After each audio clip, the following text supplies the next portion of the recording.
1 Samuel pasalnya yang ke-16, ayatnya yang ke-6 sampai ayatnya yang ke-13. Saya mulai. Ketika mereka itu masuk dan Samuel melihat Elia, lalu pikirnya, sungguh di hadapan Tuhan sekarang berdiri yang diurapinya. Ayat 7, saudara. Tapi firman Tuhan kepada Samuel, janganlah padam padasnya atau perawakan yang tinggi, sebab Allah Tuhannya.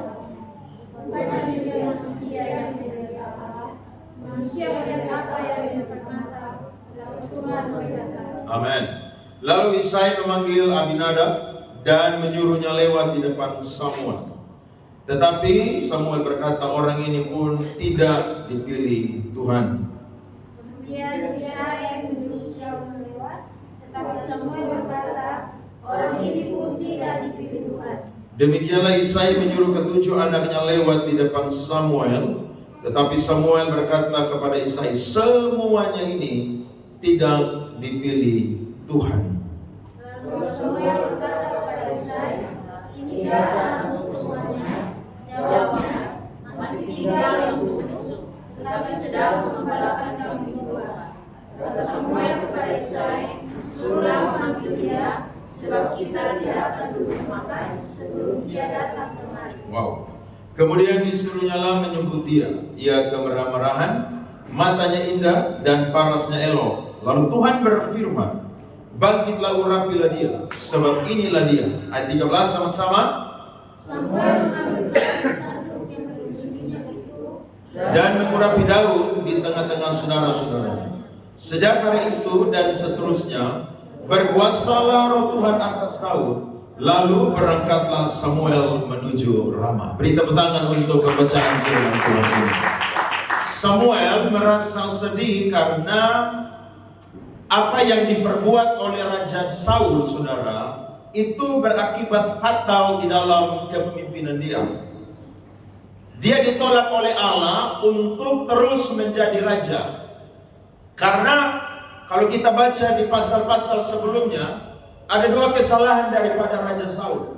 Yang pertama adalah dia tidak taat, saudara, untuk yang namanya melakukan firman Tuhan. Tugas untuk membakar, mempersembahkan korban, itu adalah tugas seorang imam, bukan seorang raja.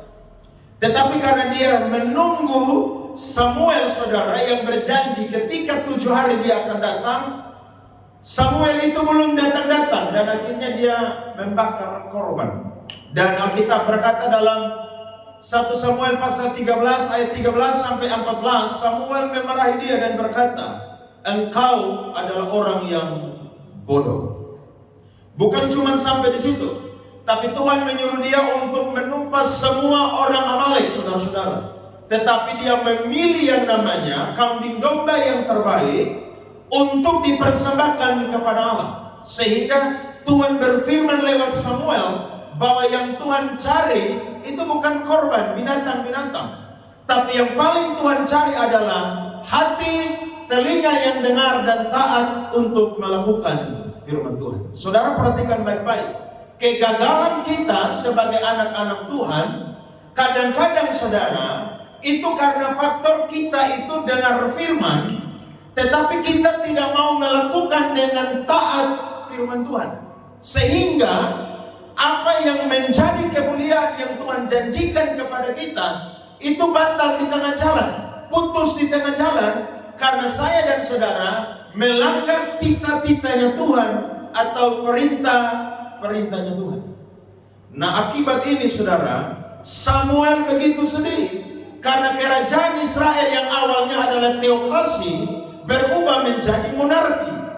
Sementara raja mereka ini, saudara, sudah ditolak oleh Tuhan. Alkitab berkata, kalau kita perhatikan di ayat yang pertama, saudara-saudara, Samuel berduka cita karena Saul. Ada satu komentar dari pulpit komentari. Dia berkata begini, kesedihan Samuel diperpanjang hampir sampai pada tingkat bersifat dosa. Sekarang Allah memperingati Samuel untuk tidak berkabung lebih lama lagi. Penolakan Saul telah menjadi suatu keputusan terakhir yang tidak bisa berubah, dan Nabi Allah harus mengorbankan perasaan pribadinya dan bersiap untuk melaksanakan rencana atau tujuan yang Allah tunjukkan. Jadi Samuel berduka karena pemimpin Israel melakukan satu hal yang bodoh dan membuat dia ditolak oleh Tuhan. Tapi Tuhan tidak mau Samuel berlarut-larut di dalam kesedihannya. Ada satu orang yang telah Tuhan pilih jauh-jauh hari yang akan menggantikan Saul. Dan orang itu adalah Daud. Pemilihan Daud ini menarik sekali. Kenapa? Karena ada seleksi yang ketat dari Tuhan dan Samuel sebagai imam dan nabi pada waktu itu. Dia sampai di Bethlehem, dia merayakan acara pengorbanan korban pada waktu itu, saudara. Dan semua anak-anak daripada Isai dikuduskan dari nomor 1 sampai nomor 7. Ketika Eliab masuk yang pertama, karena saudara perawakannya yang tinggi, penampilan lahiriahnya yang bagus, maka hampir membuat Samuel itu terkecoh, saudara, untuk mengurapi orang yang salah. Akhirnya Tuhan berfirman, bukan dia. Manusia melihat penampilan luar, tetapi Allah melihat apa, saudara? Hati. Saudara, dengar baik-baik ini kalimat. Tuhan selalu tertarik dengan kualitas daripada hati saya dan saudara. Manusia boleh melihat penampilan lahiriah dan tertarik, tapi bagi Allah itu bukan yang utama. Bagi Allah yang paling utama, ketika dia mau memilih seseorang, mau memberkati seseorang, mau mempersiapkan seseorang menjadi orang yang besar untuk kemuliaan Tuhan, maka yang paling Allah cari adalah hati. Saudara bisa bohongi manusia dengan penampilan luar, tapi dengan Allah tidak bisa saya dan saudara bohongi. Kita bisa pakai topeng, tapi dengan Tuhan tidak bisa. Karena Allah yang membentuk kita, menciptakan hati kita, maka dialah yang paling tahu hati saya dan saudara. Anak yang kedua lewat lagi, bernama siapa? Abinadab. Tuhan juga berfirman, bukan dia. Anak yang ketiga lewat bernama siapa? Tuhan juga berfirman, bukan dia. Anak yang keempat, kelima, keenam, ketujuh lewat, Tuhan juga berfirman, bukan dia. Samuel tanya, apakah ini anakmu semuanya? Isai yang sudah tua menjawab, masih ada yang satu sedang menggembalakan kambing domba di padang. Dalam budaya orang Israel, saudara, pekerjaan sebagai seorang gembala menurut konteks orang Ibrani pada waktu itu adalah salah satu pekerjaan yang disebut sebagai magang. Saudara tahu magang? Kalau anak sekolah pasti tahu tuh. Magang adalah mempraktekkan semua ilmu yang sudah didapat. Karena pendidikan dan sosialisasi dari anak-anak orang Yahudi, saudara, kurang lebih ada 3. Yang pertama adalah kategori keagamaan, yang kedua adalah kategori kejuruan, dan yang ketiga adalah kategori kemiliteran. Nah, saudara perhatikan, kakak-kakaknya Daud, saudara, itu diajar oleh ayahnya Isai tentang salah satu dari 3 hal ini, yakni tentang kemiliteran. Makanya mereka mengikuti Saul pergi kemana, saudara? Medan perang.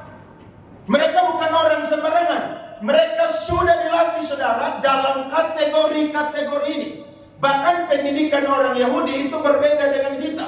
Kalau kita, waktu anak pulang sekolah, orang tua akan tanya, tadi kamu belajar apa di sekolah? Kalau orang Ibrani atau orang Yahudi, waktu anak mereka pulang sekolah, ibu mereka secara khusus bertanya, tadi kamu tanya apa di sekolah? Karena orang yang bertanya artinya orang yang ingin mencari tahu kebenaran. Dia tidak boleh pulang dari sekolah sebelum dia mendapatkan kebenaran yang dia itu bertanyakan. Jadi mereka orang-orang yang cerdas.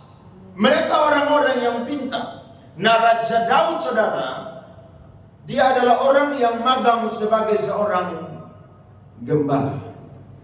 Tetapi pekerjaan ini, saudara, adalah pekerjaan yang ternyata membentuk Raja Daud itu menjadi orang yang dipersiapkan oleh Allah. Sehingga waktu Samuel lihat semua tidak dipilih oleh Allah, maka dia bilang, panggil anak itu, karena sebelum dia datang maka acara ini tidak akan berlangsung. Berarti Daud ini orang yang penting, saudara. Kalau Daud tidak hadir, berarti acara pengorbanan tidak akan berjalan. Daud harus dipanggil supaya Tuhan akan menunjukkan apakah Daud ini adalah orang yang dipilih atau tidak. Saudara perhatikan ayat yang ketiga dari pasal 16. Alkitab berkata, kemudian undanglah Isai ke upacara pengorbanan itu. Lalu aku akan memberitahukan kepadamu apa yang harus kau perbuat. Urapilah bagiku orang yang akan kusebut kepadamu. Jadi orang yang Tuhan sebut, bukan yang Samuel sebut. Ada amin? Jadi Tuhan kalau pilih orang, saudara, itu bukan main-main. Tuhan kalau pilih orang, saudara, itu satu seleksi yang ketat, karena untuk menjalankan proyeknya Tuhan yang besar. Saudara kalau perhatikan di situ, waktu saya coba cari, saudara, tentang ayatnya yang ke-7 ini, ternyata kata melihat di situ, saudara, menggunakan kata Ibrani yire di situ. Saudara pernah dengar salah satu sebutan untuk Allah, yakni Yehova Yire atau Yehova Jireh. Artinya adalah menyediakan. Nah, ketika saudara-saudara Tuhan berfirman bahwa Dia melihat hati, maka itu bicara tentang bukan cuma Tuhan melihat hari itu, tapi Tuhan pun juga menyediakan apa yang menjadi kebutuhan orang Israel pada waktu itu. Dan Tuhan melihat saudara Daud adalah orang yang punya hati yang dipersiapkan untuk tahun-tahun yang akan datang. Saya coba cari ini kasus Ibrani, saudara. Ternyata kasusnya adalah imperfect. Imperfect adalah sesuatu yang akan terjadi di depan.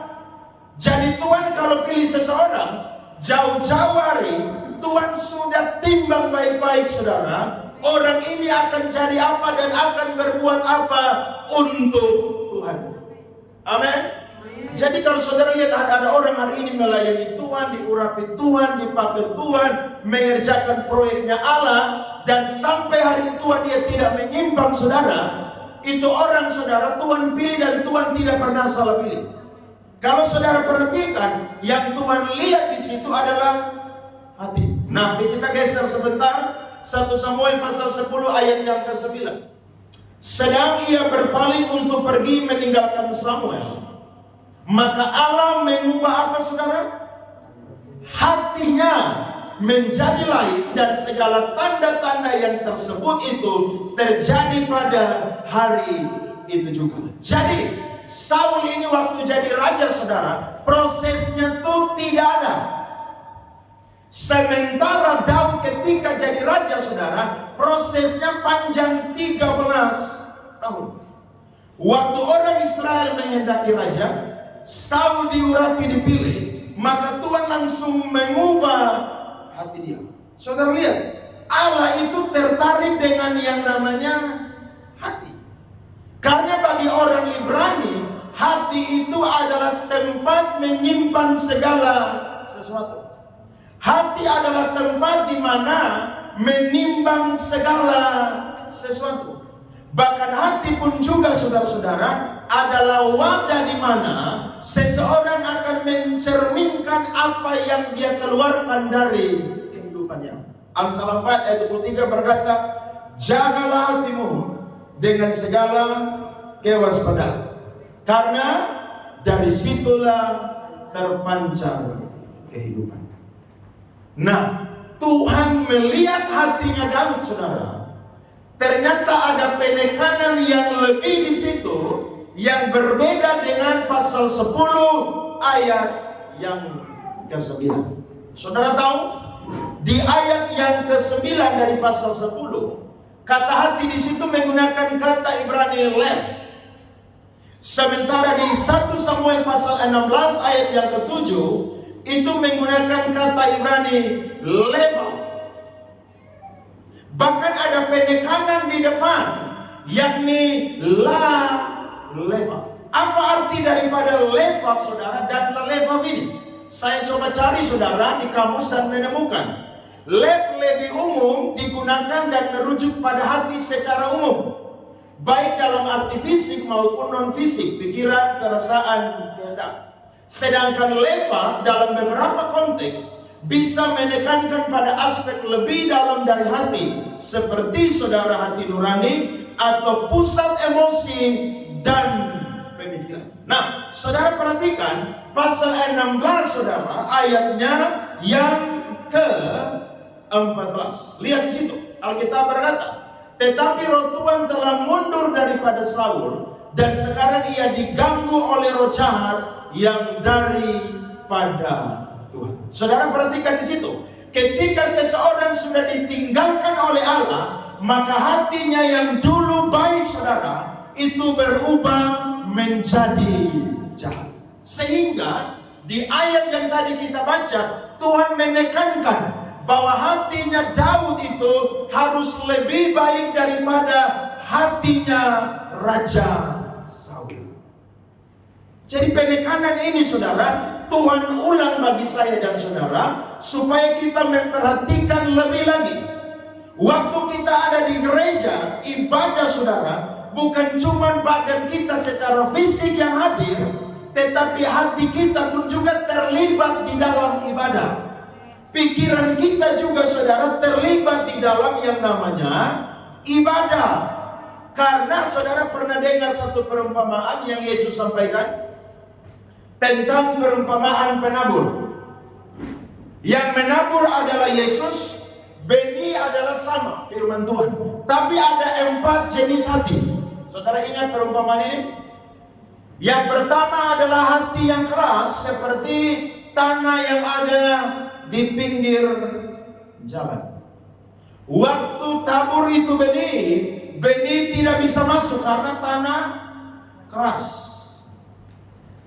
Akhirnya burung-burung di udara yang pergi mematok benih itu dan makan. Yang kedua, tanah yang lebih banyak bebatuan. Dia tumbuh, saudara, tapi tidak berakar. Nah, Yesus jelaskan, orang yang model begitu adalah orang yang dengar firman, terima firman dengan gembira. Saudara dengar firman, gembira, ingat, tidak salah loh. Yesus tidak membuat satu dikotomi atau 2 hal yang bertabrakan supaya saudara dengar khotbah diam-diam seperti aliran sunyi senyap. Tidak. Saudara dengar khotbah ketika diberkati, amin, haleluya. Kenapa? Karena ibadah itu antusias, saudara. Tapi cuma sampai di gembira. Nanti waktu pulang, saudara, itu firman dia lupa, amin, semua orang kupang hilang. Sampai rumah, suami tanya, tadi khotbah di mana? Aduh, saya sudah lupa itu firman. Saya ingat hanya Pak Gembala cerita tadi, ilustrasi bagus dengan ada sedikit melucu sedikit. Jadi yang saya ingat itu aja. Loh, kamu ini pergi gereja bukan dengar firman, dengar yang itu. Tanah yang ketiga adalah tanah yang bertumbuh tapi dihimpit oleh semak nuri, kekayaan, kekhawatiran, daya tarik dunia, sehingga tidak menghasilkan buah yang matang. Apa arti dari tidak menghasilkan buah yang matang? Ikut Tuhan setengah-setengah. Hari ini ada di gereja, minggu depan hilang. 2 minggu depan dia ada di gereja, 3 minggu lagi hilang. Hari ini dia aktif melayani, minggu depan hilang lagi dari pelayanan. Hari ini baca firman, ada masalah, ada kekhawatiran, pergumulan, tutup Alkitab. Dia jadikan Alkitab seperti saya singgung kemarin apa? Kotak P3K. Nanti sakit baru cari obat. Sedang bergumul tentang jodoh, belum dapat jodoh, tidak mau baca Alkitab. Akhirnya mentok cari Alkitab. Buka, tutup mata. Dia pikir Alkitab seperti buku primbon orang Jawa.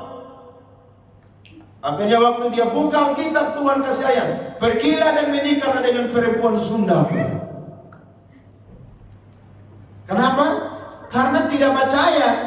Anggap Alkitab ini sebagai buku teka-teki, saudara.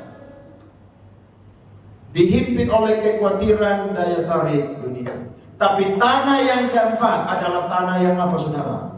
Baik. Ketika benih itu ditabur, saudara, dia berakar, bertumbuh dan berbuah di dalam ketekunan. Beri tepuk tangan kepada Tuhan. Amin. Nah, saudara mau jadi tanah yang keberapa? Ke-1, ke-2, ke-3 atau ke-4? Harus jadi yang ke-4. Jangan mau yang 1, jangan yang ke-2, jangan yang ke-3. Nanti pengiringan saya dan saudara dengan Tuhan itu sia-sia. Nah, ini yang Tuhan cari, saudara, dari Daud. Dan akhirnya Alkitab berkata, bangkitlah Samuel dan urapilah dia. Sejak hari itu, saudara, Daud dipersiapkan menjadi seorang raja. Karena ada faktor kedaulatan Allah yang melihat hatinya Daud berbeda dari 7 orang saudara-saudaranya. Dan itulah yang menjadi alasan bagi Tuhan untuk menyuruh Samuel bangkit dan mengurapi Raja Daud. Jadi potensi terbesar saya dan saudara itu bukan wajah. Amin. Jadi saudara jangan bagaya poles ini wajah, ya, hari-hari saudara cuma urus wajah aja.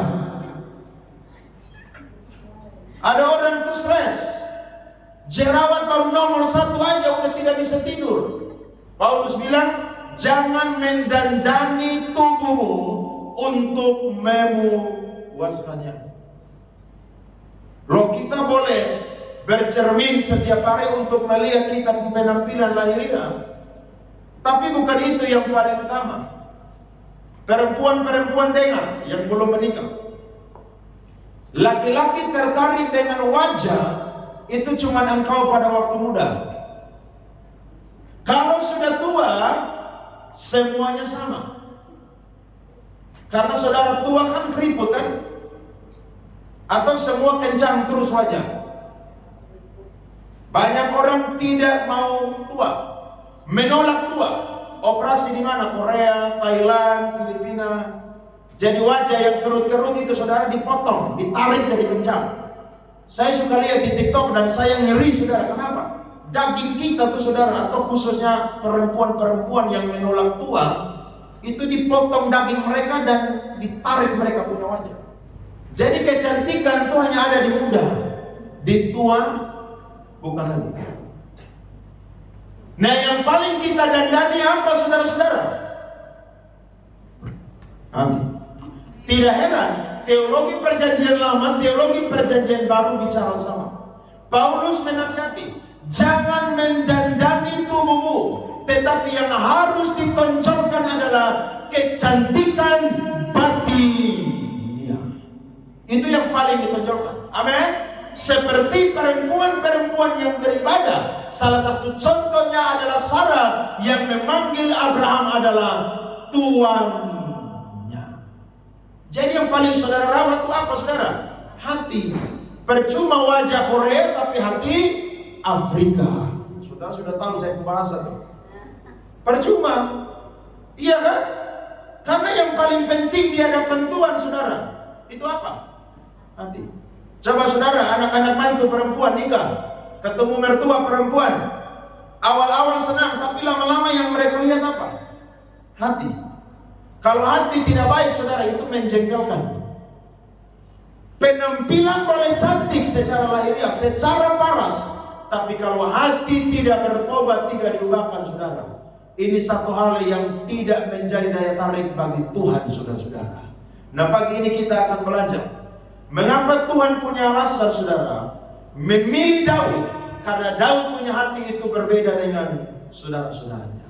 Yang pertama, saya bagi berkat untuk kita semua, yakni karena hatinya Daud adalah hati yang melayani. Saudara perhatikan firman Tuhan pasal 16 ayat 21 dan 23. Demikianlah Daud sampai kepada Saul dan menjadi pelayannya, Saul sangat mengasihinya dan ia menjadi pembawa senjatanya. Sebab itu Saul menyuruh orang kepada Isai mengatakan, biarkanlah Daud tetap menjadi pelayanku, sebab aku suka kepadanya. Dan setiap kali apabila roh yang daripada Allah itu hingga pada Saul atau roh jahat yang Allah izinkan, maka Daud mengambil kecapi dan memainkannya. Saul menjadi merasa lega dan nyaman, dan roh yang jahat itu undur daripadanya. Pasal 18 ayat 10 sampai 14. Perhatikan firman Tuhan. Keesokan harinya, roh jahat yang daripada Allah itu berkuasa atas Saul, sehingga ia kerasukan di tengah-tengah rumah, sedang Daud main kecapi seperti sehari-hari. Adapun Saul ada tombak di tangannya. Pasal 18 ayat 11. Saul melemparkan tombak itu karena pikirnya, baiklah aku menancapkan Daud ke dinding. Tetapi Daud mengalahkannya sampai 2 kali. Saudara, perhatikan firman Tuhan. Hati Daud adalah hati yang melayani. Kakak-kakaknya saudara itu dilirik oleh ayahnya, tapi Daud itu saudara tidak diingat oleh ayahnya karena dia sedang magang menjadi seorang gembala kambing domba. Tapi tahukah saudara, kesempatan itu saudara dipakai oleh Raja Daud untuk bagaimana mengabdikan dirinya kepada orang tuanya dan juga kepada Tuhan. Karena ada seorang penafsir berkata, Daud ketika dia menggembalakan kambing domba, dia sambil belajar memainkan kecapi. Makanya waktu roh jahat masuk di dalam Saul, yang dicari adalah pemain kecapi. Dan ingat, Daud bukan orang yang main kecapi asal-asalan. Daud adalah orang yang terlatih di dalam memainkan kecapi. Sehingga dalam salah satu mazmurnya dia berkata, petiklah kecapi dengan baik-baik. Saudara lihat, orang yang melayani, orang yang punya hati hamba, yang mau memberi yang terbaik, itulah yang dicari oleh Allah. Daud saudara dilihat oleh Allah. Dia punya kehidupan saudara, tidak yang namanya sepopuler kakak-kakaknya dia, sepopuler rekan-rekannya dia. Tapi ingat, Allah selalu memperhatikan orang yang punya hati yang sama seperti Raja Daud. Saudara, kalau mau diangkat oleh Tuhan, belajar melayani dari hal-hal yang mungkin tidak kelihatan, tapi itu dilihat oleh Allah. Amin. Siapa yang lihat Daud di padang sana? Tidak ada. Bahkan pendeta Kris Manusama berkata, coba saudara cek Alkitab, di mana Daud belajar untuk menulis mazmur-mazmur. Dia belajar ketika dia ada di padang, saudara. Di sana bukan cuma menggembalakan kambing domba, tapi dia belajar memuji, menyembah Tuhan di situ. Makanya sampai akhir tuanya dia adalah seorang penyembah yang paling disukai di Israel. Kenapa? Karena itu sudah dibangun sejak masa kecilnya Daud. Tuhan cari orang yang sama seperti Daud. Pastikan pagi hari ini saya dan saudara mau sama seperti Daud. Punya hati yang apa saudara? Melayani. Kalau hari ini saudara melayani Tuhan dengan perkara-perkara yang kecil, perkara-perkara yang sederhana, maka saya dan saudara pastikan bahwa itu adalah latihan dari Tuhan, magang dari Tuhan, untuk saya dan saudara dipersiapkan dengan pekerjaan proyek Tuhan yang lebih besar. Amin. Kalau khotbah di jemaat 50-100 orang saja khotbah malas asal-asalan, bagaimana Tuhan bawa khotbah di 1.000, 2.000, puluhan ribu, ratusan ribu, jutaan orang? Tidak bisa saudara. Ingat, promosi itu datang dari Tuhan. Promosi diri sendiri manusia terbatas, tapi kalau promosi dari Tuhan saudara, tidak bisa dibatasi oleh siapapun juga. Makanya kalau hari ini kita mengerjakan segala sesuatu, saudara harus punya prinsip. Yang lihat saya bukan manusia, tapi yang lihat saya siapa saudara? Tuhan. Kalau Tuhan punya mata itu menjelajahi seluruh bumi, maka dia akan melimpahkan kekuatannya kepada orang yang dia cari dan yang berkenan kepadanya. Daud melayani sehingga Tuhan lihat kalau dia jadi raja nanti, saudara, dia tidak sama seperti Saul, tapi dia punya hati yang berbeda karena sudah dididik melayani dari perkara-perkara yang kecil. Ada amin? Daud dari gembala kambing domba diangkat menjadi pelayannya Saul. Saul mau bunuh dia, saudara, tapi Saul lupa Daud adalah orang yang tetap yang namanya mengabdi kepada dia. Bahkan Saul angkat dia menjadi kepala daripada pasukan prajuritnya.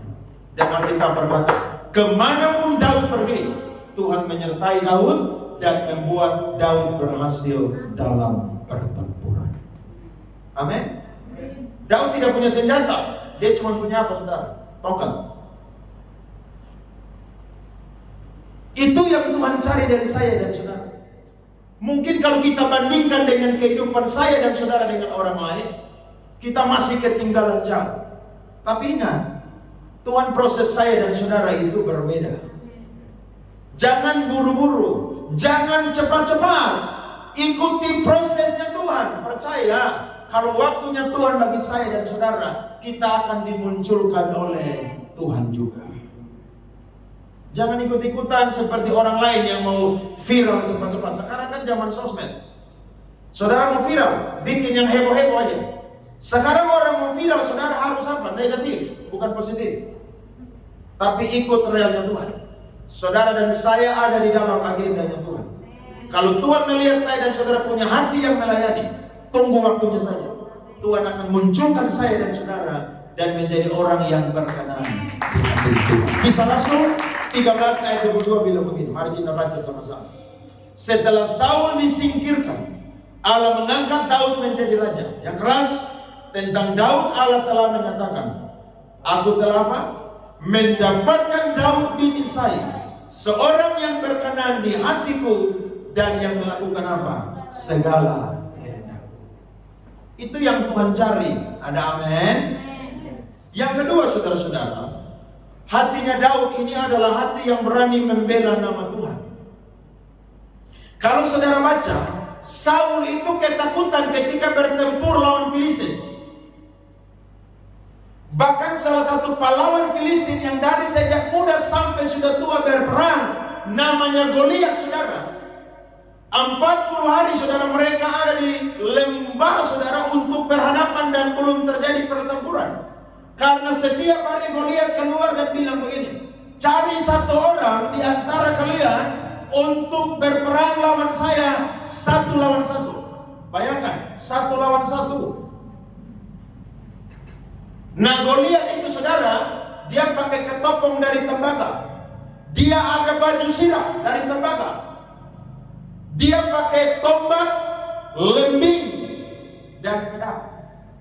Alkitab berkata, Saul dan kakak-kakaknya Daud semua ketakutan, saudara.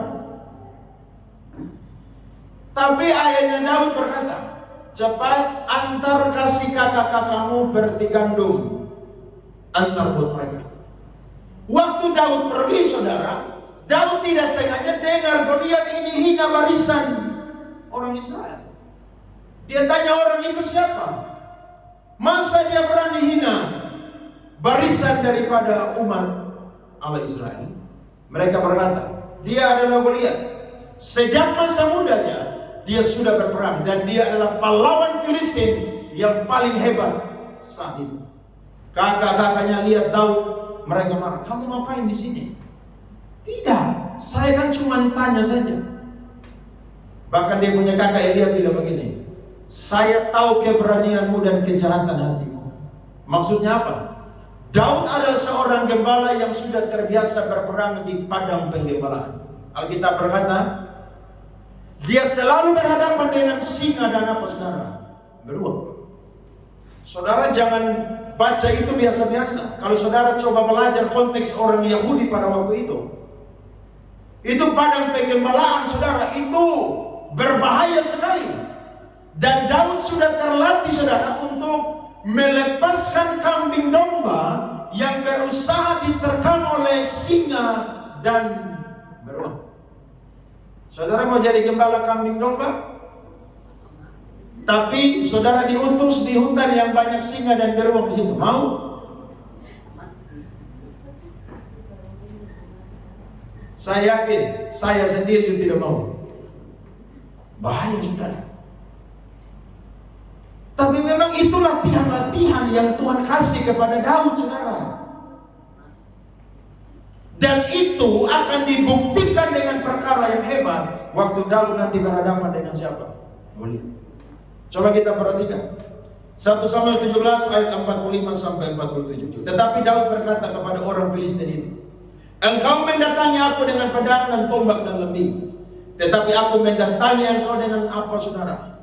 Nama Tuhan semesta alam, Allah segala barisan Israel yang kau tantang itu.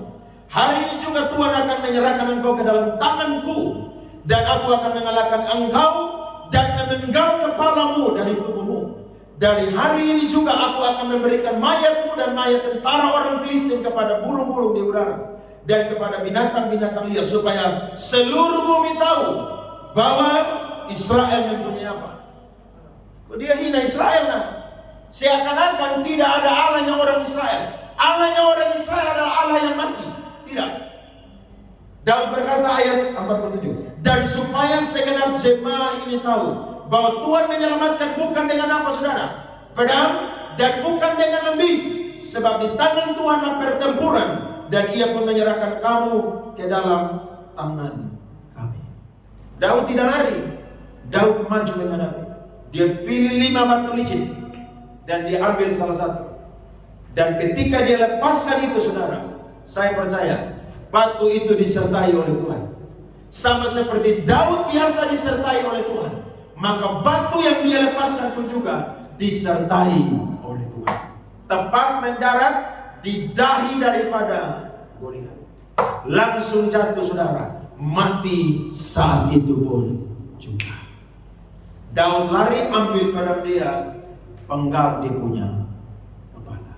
Lihat tuh, Tuhan cari orang yang berani membela nama Tuhan. Tuhan cari orang yang hatinya berani membela nama Tuhan. Saudara baca Perjanjian Baru, rasul-rasul ketika diurapi oleh Roh Kudus, mereka berani membela nama Tuhan Yesus Kristus. Makanya hanya orang yang berani saja yang bisa dipakai oleh Allah. Orang yang penakut tidak bisa dipakai oleh Allah, tidak bisa. Hanya orang yang berani menyerukan nama Tuhan saja yang akan dipakai oleh Allah. Jadi kita yang pendeta, yang khotbah, saudara yang anak Tuhan, kalau ngomong nama Tuhan itu jangan takut-takut. Seperti saya yang pengkhotbah dengan teman-teman yang berkhotbah, khotbah itu ngomong apa adanya. Kami kuliah minggu lalu dan dosen filsafat kami bilang begini, kalian pikir waktu kalian pendeta khotbah di atas mimbar semua jemaat itu senang? Tidak. Karena jemaat punya selera itu beda-beda. Ada jemaat yang suka khotbahnya tuh suaranya santai, slow, gak usah ngomong keras-keras, gak usah ngomong tuh bongkar-bongkar dosa, gak usah. Khotbah biasa-biasa aja. Tapi ada jemaat yang modelnya tidak suka begitu. Ada jemaat yang suka pendeta khotbahnya keras. Jadi bagaimana? Kalian mau ikut jemaat atau ikut Tuhan? Jawabannya adalah hamba Tuhan adalah abdinya Allah. Berarti apa yang sudah didoakan, yang sudah dipersiapkan, khotbahlah itu dengan semangat dan mantap untuk kemuliaan nama Tuhan. Jadi jangan ikut seleranya jemaat. Nanti saudara gila sendiri jadi pendeta. Aduh, saya mau khotbah yang keras, ini satu jemaat dia suka yang lembut-lembut, nanti saya khotbah dia tidak mau dengar. Nanti dia udah keluar sengaja ke toilet lah, dia sengaja terima telepon lah. Tapi kalau saya khotbah yang lembut-lembut, ada itu satu jemaat juga yang khotbah lembut-lembut, nanti dia keluar tidak mau dengar khotbah. Loh, jadi bagaimana? Ngomong firman apa adanya. Gak usah pele-pele orang Manado, orang Ambon, orang Kupang, Papua bilang. Ngomong aja. Karena orang yang berasal dari Allah, dia pasti dengar firman, terima firman dan melakukan. Tapi kalau bukan dari Allah, saudara, dia tidak akan suka dengar firman Tuhan. Dan itu ciri dari orang yang mati rohaninya, saudara-saudara. Saudara dengar firman apapun itu terima. Mau keras, mau lembut, saudara, terima itu. Kenapa? Karena benihnya sama, saudara, yang apa? Firman Tuhan. Dari cara pandang saya dan saudara menghargai Alkitab, itu akan menghasilkan bagaimana kehidupan saya dan saudara sebagai orang-orang percaya seperti apa. Jadi anak-anak Tuhan harus mau yang namanya berani beritakan kebenaran. Jangan takut. Saudara di NTT Kota Kupang yang mayoritasnya sudah takut. Nanti saudara pilih itu daerah-daerah Jawa mana lagi. Itu saudara mau ngomong yang keras nggak bisa. Saudara kalau punya waktu belajar sejarah gereja. Kalau mau nanti saya kirim bukunya lengkap. Saudara akan belajar bagaimana rasul-rasul, para martir-martir mereka mati untuk Injil, saudara. Itu mengerikan. Rasul Yohanes itu digoreng di minyak yang panas, tidak mati. Dia rasul yang mati umurnya paling panjang. Dan akhirnya dilemparkan ke Pulau Patmos. Disitulah dia mendapatkan kitab wahyu, saudara. Pewahyuan dari Tuhan. Mengerikan. Jadi mau diberkati, mau ditinggikan, dimuliakan oleh Tuhan, jadi orang yang berani membela nama Tuhan. Amin, saudara. Jangan takut-takut. Bicara kebenaran apa adanya. Daud berani bela nama Tuhan. Masa engkau orang yang tidak bersunat berani menghina Allah daripada barisan orang Israel? Tidak bisa. Dia harus tampil maju dan mengalahkan orang yang tidak bersunat itu. Hari itu, saudara, Filistin dikalahkan telak. Sampai-sampai waktu Daud dan Saul pulang, saudara, perempuan-perempuan Ibrani semua keluar menyanyikan. Saul mengalahkan beribu-ribu, tapi Daud mengalahkan berapa, saudara? Berlaksa-laksa. Jadi kemuliaan itu Tuhan akan beri bagi saya dan saudara ketika berani membela nama Tuhan. Nah sekarang latihan dari Tuhan. Ya, saya khotbah ini masih di seputaran NTT mayoritas nih. Ini latihan dari Tuhan. Nanti kalau khotbah di tempat-tempat yang Kristen minoritas, khotbah harus sama. Jangan takut-takut. Paling kan saya mati mayat kan dikirim toh. Apa susahnya? Paulus bilang, aku tidak menghiraukan nyawaku sedikit pun, asal saja aku menyelesaikan tugas pelayanan yang dipercayakan kepadaku oleh Tuhan Yesus Kristus. Yakni apa? Menyelesaikan tugas pemberitaan Injil kasih karunia Allah. Saudara dan saya cinta Tuhan pasti menderita. Menderita karena nama Tuhan Yesus Kristus. Dan ingat, orang yang menderita karena nama Tuhanlah, dialah yang akan dimuliakan oleh Tuhan. Dia akan ditinggikan oleh Tuhan, saudara. Karena ingat, Tuhan bukan hanya melihat penampilan luar, tapi Tuhan melihat hati saya dan saudara. Pastikan hati kita berkenan di hadapan Tuhan. Lihat Mazmur 139 ayat 1-3. Ini Daud catat firman ini luar biasa. Untuk pemimpin biduan Mazmur Daud. Tuhan, Engkau menyelidiki dan mengenal aku. Engkau mengetahui kalau aku duduk atau berdiri. Engkau mengerti pikiranku dari jauh. Engkau memeriksa aku kalau aku berjalan dan berbaring. Sama-sama, segala jalanku Kau maklumi. Saudara pernah berdoa seperti Daud? Tuhan periksa beta hati. Kira-kira saya hati ini lagi benar atau tidak? Jadi jangan doa, Tuhan, hari ini beras habis, kirim beras. Tuhan, hari ini dompet kosong, kirim uang supaya dompet kembali tebal. Jangan cuma doa begitu aja. Doa di hadapan Tuhan seperti Daud. Tuhan, selidikilah hatiku dan apa? Batinku. Kira-kira hatiku dan batinku berkenan di hadapan Engkau atau tidak?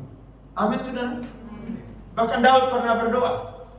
lalukanlah dari mata-mataku hal-hal yang tidak memuliakan namamu. Jadi kita perlu berdoa saudara setiap hari supaya apa? Kita pun hati ini saudara dijaga dengan baik. Karena dari hati itu akan terpancar kehidupan. Saudara mau tahu orang punya karakter, orang punya hidup, lihat hatinya dia aja. Jangan lihat mukanya dia, nanti saudara angkara murka kecewa, jangan. Lihat hatinya dia aja. Apa yang dia keluarkan saudara, itu berasal dari hati. Tidak heran Yesus bilang, Lukas 6 ayat 45. Firman Tuhan berkata, orang yang baik mengeluarkan barang yang baik dari perbendaharaan hatinya yang baik. Dan orang yang jahat mengeluarkan barang yang jahat dari perbendaharaannya yang jahat. Karena yang diucapkan mulutnya meluap dari apa saudara? Hati. Jadi yang tukang maki-maki itu memang hatinya jahat. Jadi jangan bilang, tidak, itu cuma di bibir aja. Itu dari hati. Amin. Karena semua ini diproses di sini, diolah di sini, baru apa? Keluar. Waktu Hawa ditipu, Alkitab berkata, pohon itu menarik hatinya Hawa. Bahkan waktu Kain punya hati panas, saudara-saudara, itu firman Tuhan datang kepada dia.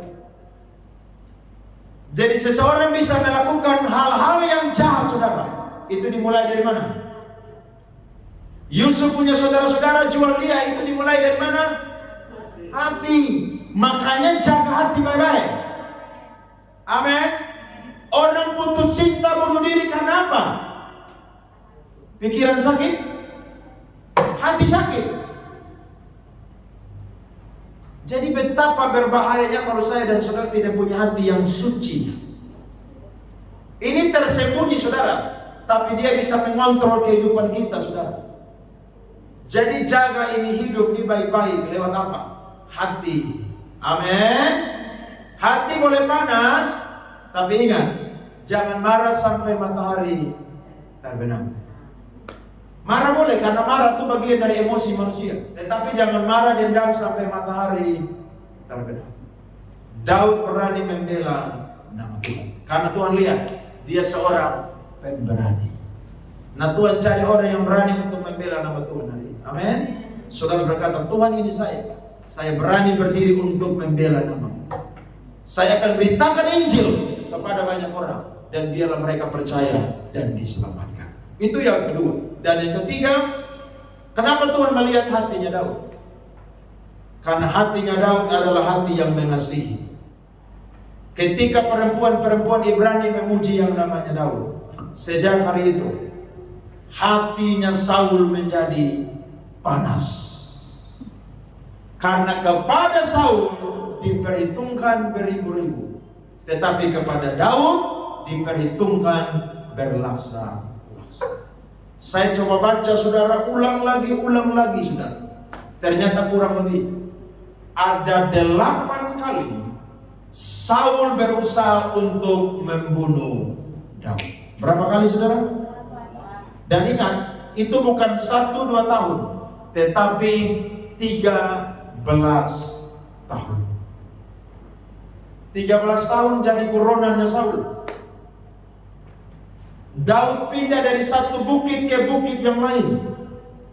Dia sembunyi dalam satu gua ke gua yang lain. Apakah ini perkara yang mudah saudara? Tidak mudah. Daud berkata kepada Saul, aku ini seperti anjing mati. Mengapa engkau mendengarkan perkataan dari orang-orang tidak benar dan mau membunuh aku? Dan sejarah membuktikan, Daud mendapatkan 2 kali kesempatan membunuh Saul.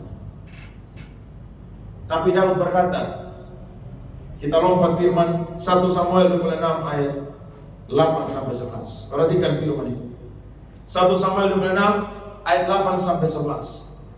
Lalu berkatalah Abisai kepada Daud, pada hari ini Allah telah menyerahkan musuhmu ke dalam tanganmu. Oleh sebab itu izinkanlah kiranya aku menancapkan dia ke tanah dengan tombak ini. Dengan 1 tikaman saja. Tidak usah dia kutancapkan 2 kali. Baca sama-sama 23. Tetapi kata Daud kepada Abisai, jangan musnahkan dia, sebab siapakah yang dapat menjamah orang yang diurapi Tuhan dan bebas dari hukuman. Ayat 10 lagi kata Daud, demi Tuhan yang hidup, niscaya Tuhan akan membunuh dia, entah karena sampai ajalnya dan ia mati, entah karena ia pergi berperang dan hilang lenyap di sana. Sama-sama 23. Kiranya Tuhan menjauhkan daripadaku untuk menjamah orang yang diurapi Tuhan. Ambillah sekarang tombak yang ada di sebelah kepalanya dan kendi itu, dan marilah kita pergi. Wow, ini orang berhati baik. Saudara, kalau mau diangkat Tuhan, pastikan hati kita baik. Sederhana. Kalau hati baik, saudara, itu garansi buat saya dan saudara akan terus ditinggikan oleh Tuhan. Dia punya kesempatan untuk apa? Bunuh Saul. Daud orang yang pandai berperang, sehingga beruangnya dia bunuh, apalagi di Saul yang ecek-ecek begitu, saudara. Bisa. Tapi dia tahu bahwa Saul adalah orang yang pernah diurapi oleh Tuhan. Dan pada waktu itu Saul masih tetap jadi raja orang Israel. Sekalipun roh Allah sudah mundur dari dia, tapi menurut saudara takhta dinasti, Saul masih menjadi raja pada waktu itu. Dan dia tidak berani untuk apa? Bunuh Saul.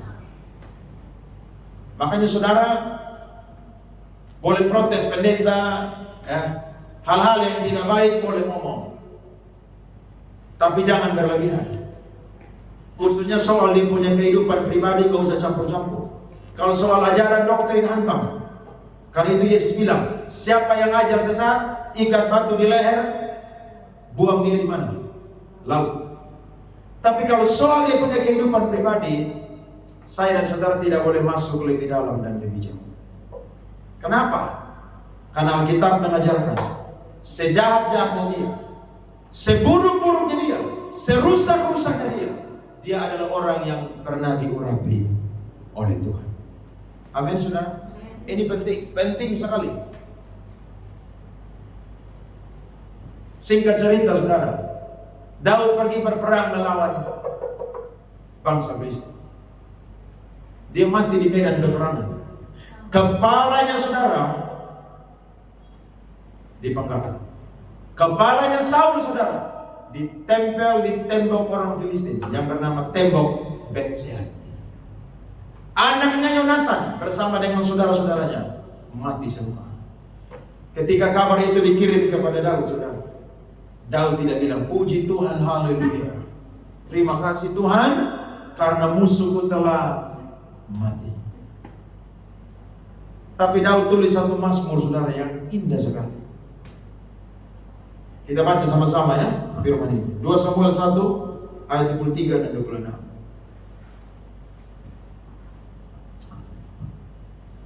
Ayat 23 sampai 27 saja.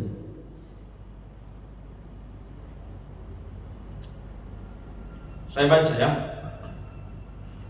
Saul dan Yonatan orang-orang yang dicintai dan yang ramah. Bayangkan aja, Daud bilang orang yang apa? Ramah. Dalam hidup dan matinya tidak terpisah. Mereka lebih cepat dari burung Raja Wali. Mereka lebih kuat dari apa, saudara? Singa. Hai anak-anak perempuan Israel, menangislah karena Saul, yang mendandani kamu dengan pakaian mewah dari kain kirmisi, yang menyematkan perhiasan emas pada pakaianmu. Betapa gugur para pahlawan di tengah-tengah pertempuran. Yonatan mati terbunuh di bukitmu. Sama-sama 67. Merasa susah aku karena engkau, saudaraku Yonatan. Engkau sangat ramah kepadaku. Bagiku cintamu lebih ajaib daripada cinta perempuan. Betapa gugur para pahlawan dan musnah senjata perang.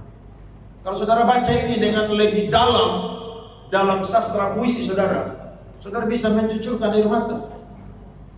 Karena bagaimana orang yang 13 tahun mau membunuh Daud, tapi ketika dia mati, justru Daud membuat satu kidung puisi saudara yang menggambarkan tentang orang ini adalah orang yang baik, saudara-saudara.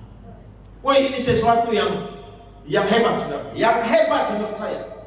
Saya dan saudara mungkin belum sampai di level itu. Kalau orang buat jahat kepada kita, kita dengar dia mati, fusolidis dia. Puji Tuhan. Kapan dia kubur cepat? Supaya kita bebas dari masalah. Biasa kan begitu kan? Kalau orang buat jahat dengan kita, pasti kita bilang mati cepat, ya udah. Kapan dia dikuburkan? Cepat segera. Jangan 3 hari, 1 hari aja langsung. Baru kita mulai kasih next story. Mampus lu. Doaku dijawab oleh Tuhan. Tidak begitu. Daud bilang, dia merasa susah. Karena apa? Karena seburuk-buruknya Saul, dia tetap raja orang Israel. Dalam 1 Samuel pasal 9 dan pasal 10, Tuhan pernah suruh Samuel untuk mengambil buli-buli yang berisi penuh dengan minyak dan mengurapi Saul menjadi raja. Ingat, orang yang diurapi oleh minyak itu tanda perkenanan dari Tuhan. Daud pernah jadi orang yang berkenan di hatinya Tuhan. Tetapi di tengah jalan kehidupannya, dia menyimpang dari iman dan perkenanan Tuhan. Tetapi seburuk-buruknya dia adalah orang yang pernah diurapi oleh Tuhan. Amin. Dan hatinya Daud adalah hati yang sangat mengasihi. Nah, ini yang Tuhan cari. Kalau saudara punya hati yang tidak baik, mendendam, nanti kalau Tuhan angkat saudara jadi bawah, saudara injak semua orang. Serius. Pernah ingat Yusuf? Yusuf jadi Perdana Menteri di Mesir. Waktu dia punya ayah Yakub meninggal, dia punya abang-abang ketakutan semua. Karena mereka bilang, pasti Yusuf akan balas semua perbuatan kita. Tapi Yusuf panggil mereka, Yusuf bilang begini, bukan kalian yang menyuruh aku datang di tempat ini, tapi Tuhanlah yang menyuruh aku terlebih dahulu untuk ada di tempat ini. Untuk apa? Mempersiapkan satu bangsa yang besar yang diberkati, dipelihara oleh Tuhan. Manusia mereka-rekakan yang jahat, tapi Allah mereka-rekakannya untuk apa? Kebaikan. Jadi orang yang buat jahat kepada kita, itu salah satu bagian dari skenario-nya Tuhan dalam kehidupan saya dan saudara. Ada amin? Jadi kita doa, Tuhan, kapan ini orang mati? Ingat, dia tidak akan mati, dia akan umur panjang. Supaya dia lihat saya dan saudara ditinggikan oleh Tuhan. Amin, saudara. Dulu dia hina kita, lu miskin lu. Kita doa, Tuhan, kapan dia mati? Tuhan bilang, dia tidak akan mati sampai saya angkat engkau jadi orang diberkati. Supaya tiap bulan engkau sumbang beras dan sembako buat dia. Tuhan mau saya dan saudara diangkat oleh Tuhan. Dalam pelayanan diangkat oleh Tuhan. Dalam karir diangkat oleh Tuhan. Dalam semua kegiatan kita, Tuhan mau saya dan saudara jadi kepala dan bukan ekor. Tapi ingat, yang menjadi daya tarik Tuhan adalah hati saya dan saudara. Kalau saya dan saudara punya itu, masa depan indah penuh harapan Tuhan sediakan bagi saya dan saudara. Amin, saudara. Pulang hari ini, pastikan hati kita berubah. Pastikan hati kita mempermuliakan nama Tuhan. Tunggu waktunya saja. Promosi datang dari Tuhan, mengangkat dan memuliakan saya dan saudara yang direndahkan. Tuhan memberkati kita semua dengan kebenaran kita. Beri tepuk tangan kepada Tuhan.